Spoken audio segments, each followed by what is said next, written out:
Jerusalem Dateline.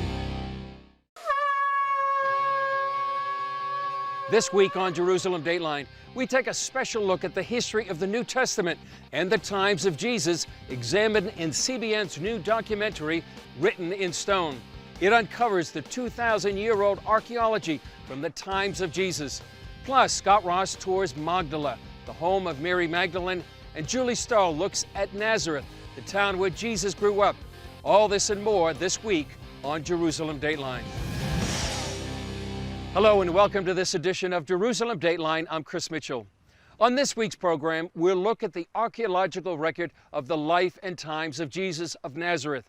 CBN Documentaries produced a stunning film on the archaeology behind the life of Jesus. Writer and director Aaron Zimmerman talked about the film Written in Stone, Jesus of Nazareth, with CBN CEO Gordon Robertson, who also hosted the documentary. A survey, 22% of the respondents thought Jesus was a fictional character. Another 17% said they weren't sure. Of those who said Jesus was a real person, many thought he was a wise teacher, but not a divine one. The key question is, what does the archaeological record say? CBN's latest documentary, Written in Stone, reveals the answer.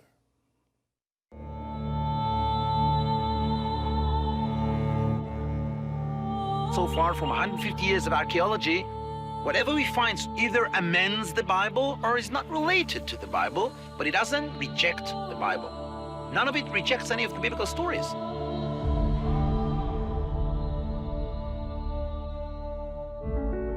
We have a biblical tradition, and we have the archaeology, and the question is what the relationship between the two. If you want to walk on the particular street where Jesus and the apostles walked on, this is the place that you're going to go. The story of the Church of the Nativity is really one that's quite interesting. Somewhere within that large compound was the family home, even though we may not know exactly where X marks the spot. It makes sense for this place to be the place of the crucifixion.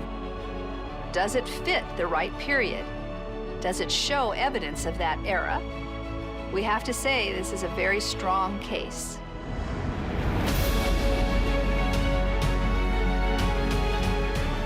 Today there are attempts to say that the real tomb of Jesus was elsewhere. When you read the Gospels, everything complies very well to the Church of the Holy Sepulchre. The period is right and the location is right. There is no reason to look for another place.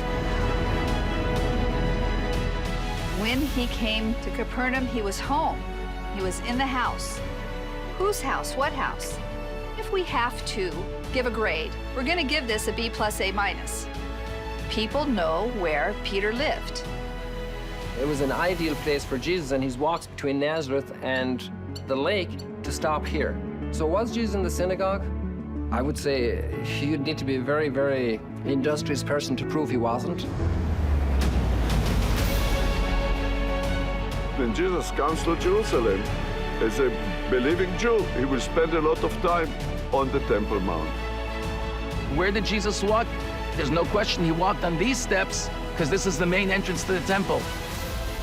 When Jesus turned upside down the tables of the money changers, they fell upon some floor.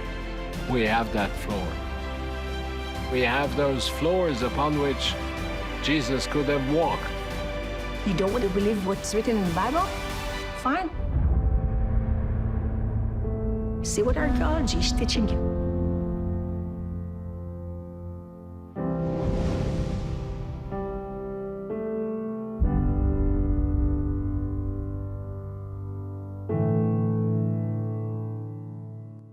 Well, Aaron Zimmerman is the writer and director of Written in Stone, and it's the latest in a long line for her of Emmy-nominated features from CBN Films. And Aaron, I've lost track of the number of times you've been nominated for your writing and directing, but welcome to the 700 Club. It's good to see you.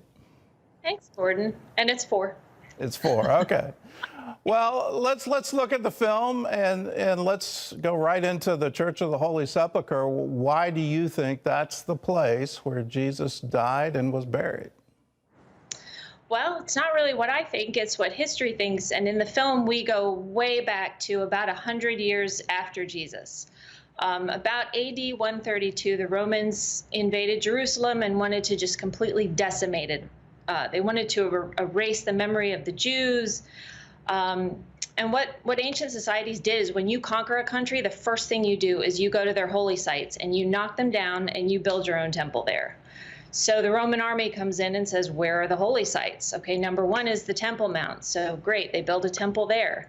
The other site that they were given is the area where the Church of the Holy Sepulchre is now, where Jesus' tomb was. And so they said, all right, and they kind of did a double insult. They went there and they built a temple, and then they put statues. They put one statue on top of Golgotha, where Jesus was crucified, and then they put another statue on top of his tomb. So that pretty much says to me the Romans wouldn't put all that time and effort into building a temple and doing all of that in this kind of place that was a little bit outside the city if it were not an important spot. One of the surprises for me in all of that is the graffiti that was found literally on the wall of that Roman temple. Tell us about that. Yes, graffiti has been our friend in the ancient